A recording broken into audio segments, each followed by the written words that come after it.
magandang hapon mga kaibigan. Yan po. Dito po tayo sa Pasakan, Palayan. Maganda yung panahon guys. Paulan. Yan guys, ang itim ng panahon guys. Tingnan ko lang po yung yung bagong pinunla ng kapatid ko at day 1 mula nung inano yun. At since na tawag nito, hindi ko pa nakita kasi kahapon umulan ng malakas, buti hindi na yun guys. Bago ang lahat, nag-loud shoutout sa lahat. Magandang hapon, magandang kung anong oras nyo mapanood din guys. Ang panahon ngayon guys, anong oras nyo mapanood tong video na to. Nag-loud shoutout sa lahat. Kumusta sa lahat ng mga OFWs na nanood sa aking munting tahanan. At tawag dito, sana po ay nasa mabuting kalagayan po tayo lahat. Yun guys, palakas ang itim guys, paulan na siya guys. Yan. At ako'y uuwi na guys para maabutan ako ng ulan guys. Kasi yan na, bukas ko na lang kayo ulit i-update sa guys, kasi para maabutan ako sa ulan. Kaya medyo malakas yung hangin at ang lakas ng ulan itong malamang. Kaya yan guys, bukas ko nang kayo ulit i-update sa video kasi grabe lakas ng hangin guys. Yan guys, grabe lakas ng hangin guys. Buti nakaabot ako dito guys. Sobrang lakas guys, sobrang lakas ng hangin.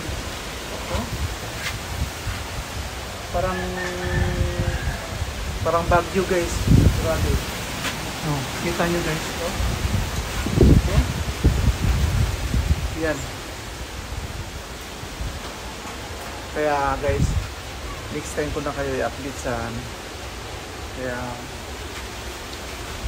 buti na lang nakaabot na ako dito sa bahay guys bago pa lumakas yung ulan. Kasi hindi ba ako sa Pasakan, sa Padlo sa pinapunlaan ng kapatid ko.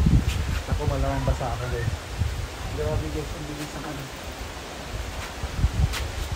Kaya guys yan, papasok muna ako sa loob.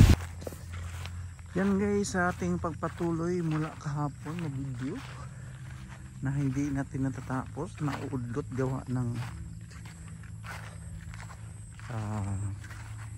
ang lakas ng ulan. Kaya ito na po yung sitwasyon sa ngayon guys. Tumubo na yung mga damo-damo guys. At titingnan natin yung nauudlot natin pag pasyal sa pangatlong araw na punla na pananim na palay, yung yun nga, pinunla ng pananim. Dapat nung first day pa lang kapakita ko na sa inyo guys, kaso lang laging nauudlot gawa ng pagkatapos na to guys, nilapag pinunla ay ang lakas ng ulan. Buti na lang at may mga kanal yung ginawa ng kaya hindi na yung pinunla na binhi guys. Kaya ito yung bibisitahin natin mula kahapon na nag-attempt tayo pumunta dito, pero nasa kalagitnaan lang tayo ng ating paglalakad dito papunta rito sa pinunlaan at ay nabitin, naudlot gawa ng sobrang lakas ng ulan kahapon guys. Kaya ngayon ko pinatuloy yung yan guys, ito na po yung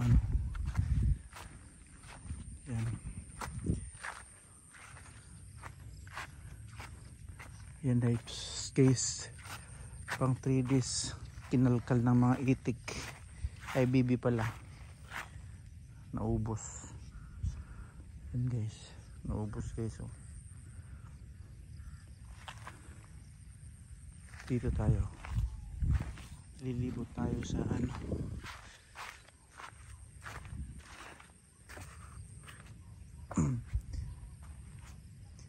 Yan. Medyo ano na siya. Pang 3 days pa lang to guys. Buti nung ano, hindi na nung lumakas yung ulan. Hindi siya na naanod. Kasi may mga kanal. May mga part na hindi pa gaanong sumibol. Hindi pa gano'n yan guys. Ganyan pa lang siya.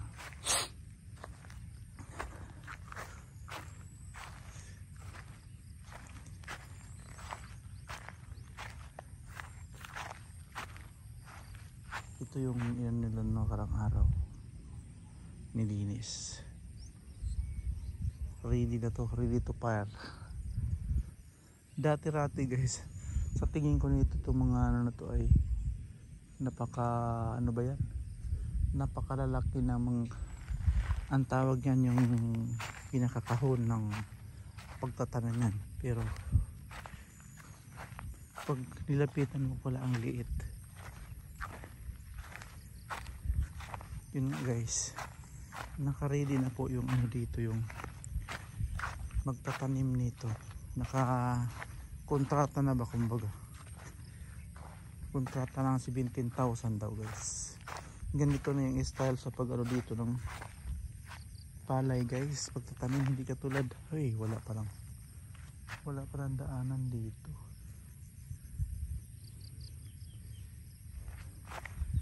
Ano pala, hindi na, wala na daw makukuha na tao na yung labanan na per day, yung arawan.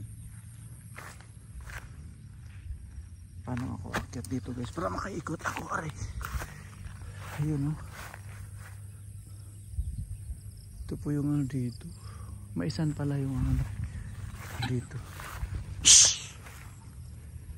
Yan, yung mga manok. Yan ang ano ngayon dito guys. Dito dati may ano dito, tawag dito yung saging. Ngayon wala na.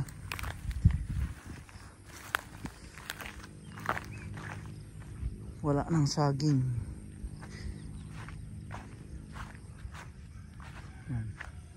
Yan ngayon guys ang ano ngayon. At maulap na naman pero dito ulan ngayon guys. Kasi ano, ito yung kabilang plat. Ganyan.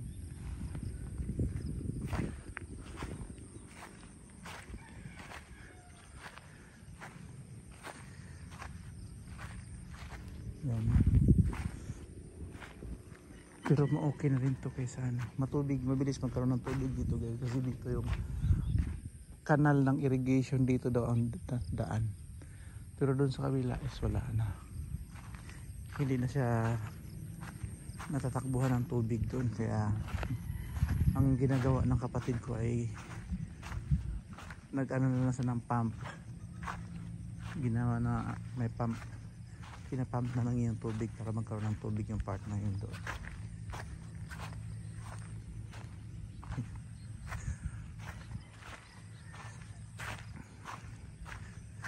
Diba?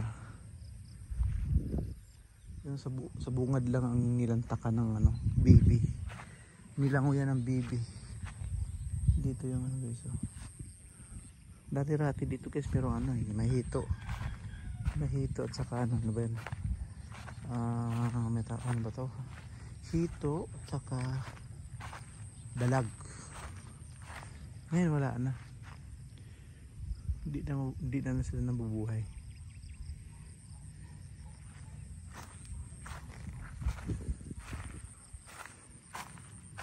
May mga kuhol ngayon dito guys. So may mga ano kasi siya eh. Ano guys, nakita nyo? Hello. May itlog na siya. Kaya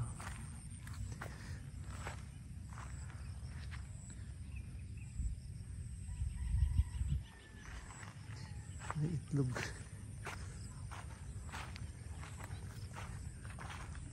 Itong part nito dati guys, ano to siya? Ito lang kasing palayan nito dati. Ito palayan lang to dito dati. Ngayon ito dito, kamuting kahoy at saka kamuti ang nilagay dito, kamuting baging. Ngayon nung nagkaroon ng irrigation, lahat ng mga pinagtaniman ng mga saging nawala na guys. Pag uwi ko dito guys, dito may sagingan to, dito itong part na to guys, may sagingan to. Ito dito may kamuting kahoy ang tinatanim dito, pero wala na guys. Pag uwi ko dito na wala. Itong dito, pispan yung dito sa taas guys, ito pispan to, pero ngayon hindi na, nagkaroon na ng ano. Pag uwi ko palayan na siya, kaya yan, palayan na siya guys. Yan.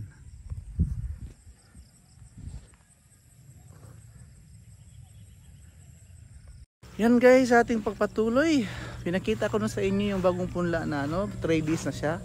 Kasi mula nung nakailang attempt na akong pumunta dito sa lugar na to para mapakita ko sa inyo. Yan, ngayon sitwasyon. Pero hindi ko na ipakita sa inyo gawa ng laging nagbabantay yung ulan sa kahapon. Punta na sana ako doon, kaso lang biglang sobrang lakas ng ulan kahapon guys. At makita niyo sa umpisa ko na unang video ko kahapon sa intro ko ay napakalakas talaga ng ulan.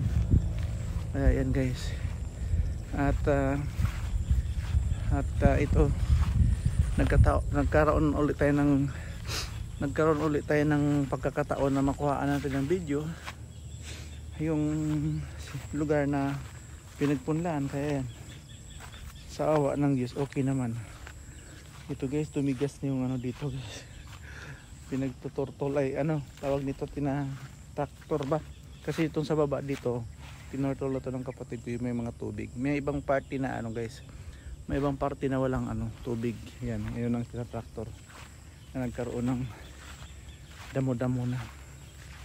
Yun guys, at ako'y magpapasalamat sa lahat ng mga aking mga supporters, mga sobrang dami. Bago ko i-in ang aking video guys, ako'y magpapasalamat sa lahat sa aking mga supporters, Madam Joy, Madam J, Madam Risa, Food Trip, Lods, Zinron, at Lods Skin, Madam Nilin, Dainilin, at sino pa lahat ng mga nag-support sa akin. Maraming salamat. Sa hindi ko nababanggit, sa sunod ko na banggitin, nakakalimutan ko kasi. Kaya maraming salamat po at hanggang dito lang po. Bye bye.